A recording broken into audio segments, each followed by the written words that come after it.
I'm going to try something new here, and candidly, it's not going to be very sexy or exciting. So if you're looking to just be entertained for the next few minutes, this isn't the video for you.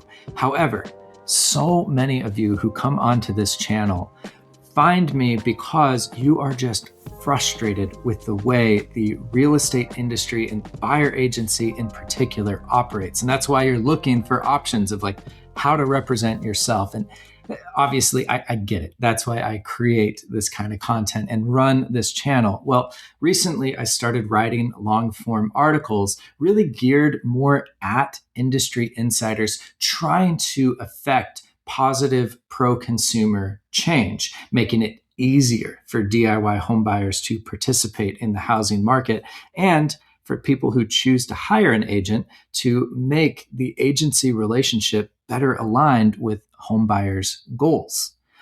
I want to read one of those articles that I published because I think that you'll find it to be really interesting. It gets into the history of why we have percentage-based commission as normal. I think it gets to what consumers like yourself are actually wrestling with, and it points out what are the really uncomfortable questions that the real estate industry, frankly, has to have better answers for. So I'd love to know, one, just what you think of this style of video. But then secondly, I'd really like to know, does this resonate with you as a homebuyer or a consumer?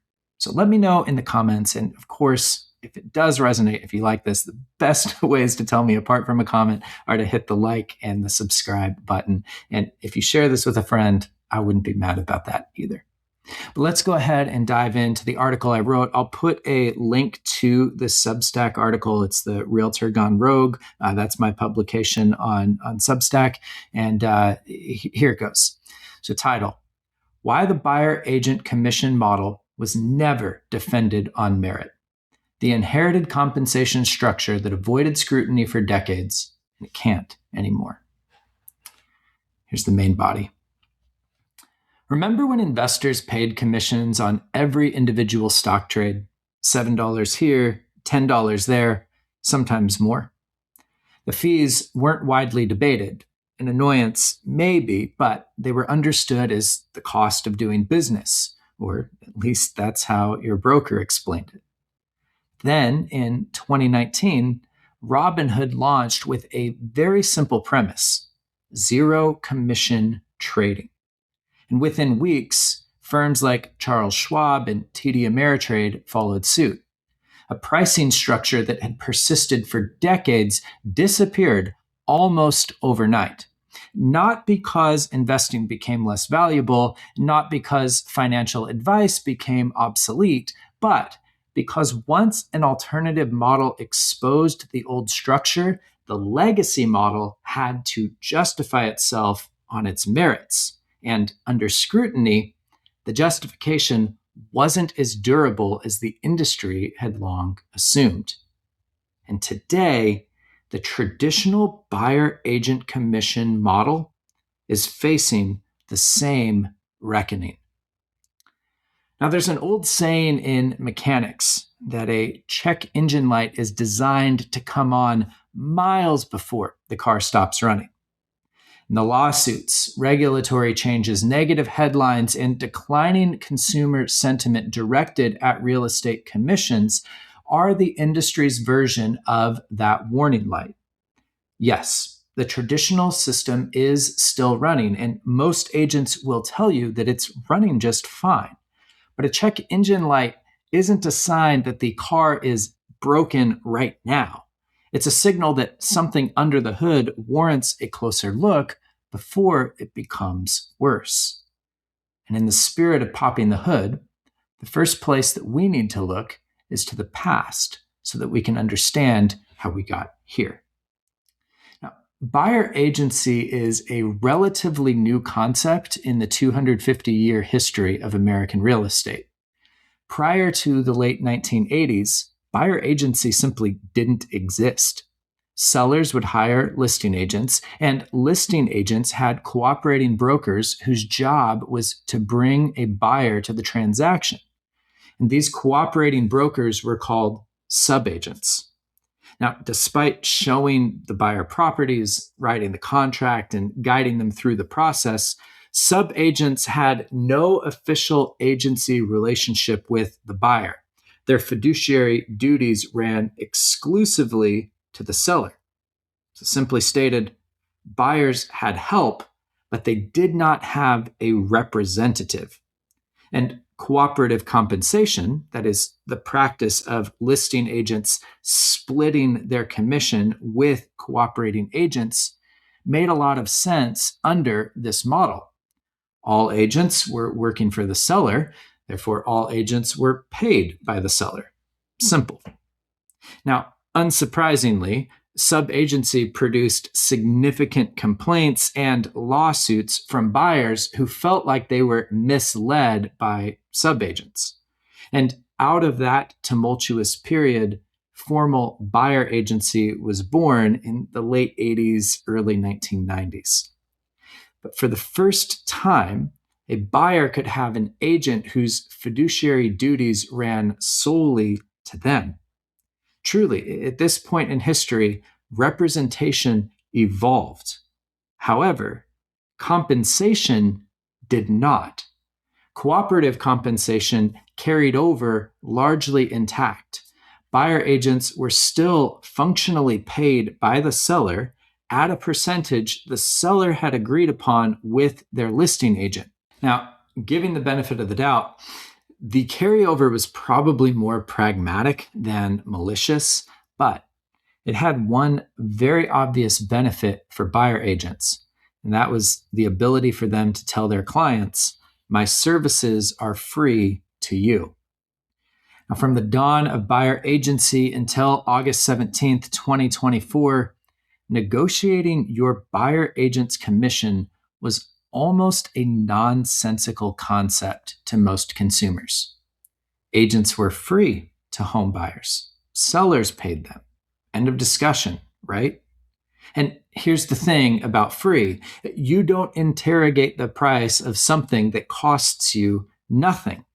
So for decades, most buyers were genuinely unaware of how much their agent earned when they bought a home. The compensation was irrelevant to them, and they had no say in it anyway. But there's no such thing as a free lunch, especially not in real estate. The cost of buyer agent services was baked into the floor of what a seller was willing to accept. It was always there, it was just invisible. And sellers began asking why they were on the hook for a commission owed to an agent whose fiduciary duty ran explicitly to the opposing party. And as buyers began realizing that they had zero input into how their agent got paid, pressure built. And that pressure produced the Stitzer-Burnett litigation against the National Association of Realtors and the nation's largest brokerages. The resulting settlement, effective August 17th, 2024, did three things of note. First, it made it so sellers were no longer required to offer buyer broker compensation to list their home in the MLS. Second, it took it further and made it so that offers of buyer broker compensation were banned from being advertised in the MLS. And third, it required that buyers sign a buyer agency agreement with clearly stated compensation terms before a buyer agent could show them homes. And it's that last piece in particular that put the final nail in the coffin of buyer agents disguising their services as free to home buyers. And yet, since these changes, buyer agent commissions have barely moved. According to recent data from RISMedia and Redfin, commission levels have remained largely stable since the settlement, if not having edged up slightly. Why? Well, at least in part because listing agents are still anchoring seller expectations around customary offers of compensation. Buyer agents know the money is still being secured for them on the listing side, so they don't really need to compete on price, much less rethink their model entirely. When clients ask, "What's changed?" Most agents say something like, honestly, not much other than a bit more paperwork. And candidly, those agents are not wrong, at least not yet. But that doesn't mean that consumers are content with this answer. And as an industry, here's where I think we need to be honest with ourselves. Consumers today are asking structural questions about buyer agent compensation that the industry has never had to answer before. Prior to August 2024, because of the free to you framing, questions about buyer agent compensation simply felt irrelevant. But today, they are highly relevant. Consumers are wondering, why does my agent get paid a percentage of the purchase price? And is that even the right unit of measurement to value their work? Why does compensation scale automatically with price? And isn't it a little backwards that my agent earns less when they help me negotiate a better deal? Why does my agent's compensation hinge entirely upon closing? And what does that incentivize if they only get paid if I buy a home? And why aren't services tiered based upon complexity? I'm not a buyer who needs 9 months, 40 showings, and 3 failed contracts before buying a home. I move quickly and decisively. So why should I pay the same, or in some cases more, than somebody else who has a lot more work for an agent? Now, I hear variations of these questions from buyers across the country every week. And they're not usually being asked as accusations. They're architectural questions. And at least from what I've heard in response, most of our industry currently lacks satisfying answers. Now, longevity often masquerades as legitimacy. The fact that a system has worked for a long time does not mean it is a good system, much less one that is beyond questioning. In 2026, buyers have more powerful tools and information at their disposal than ever before. MLS access is not the competitive advantage that it was in 1996. Public records, market data, school ratings, neighborhood demographics, and granular property research are available to any buyer with a $20 ChatGPT subscription. And services like Xiaomi let buyers tour homes nearly on demand. Now, I am not saying that home buyers necessarily need agents less today, but they need them differently. And the previous generation of agents did something genuinely important when they created buyer agency in the late 80s. But they handed us an unfinished project. The representation model evolved, but compensation did not. And that gap is now impossible to ignore. So here's the question I keep coming back to. If we were building buyer agent compensation from scratch today, without inherited rails, without the gravitational pull of how it's always been done, what would it actually look like? Would we default to a percentage of purchase price? Would we unbundle services, build in tiers, charge retainers? Would we structure performance incentives differently, rewarding agents who negotiate savings rather than penalizing them for it? Now, the system may not be actively imploding, but the check engine light is certainly on. And the honest, responsible thing to do for agents and brokerages alike is to open the hood and see what needs to be rebuilt. That's the piece.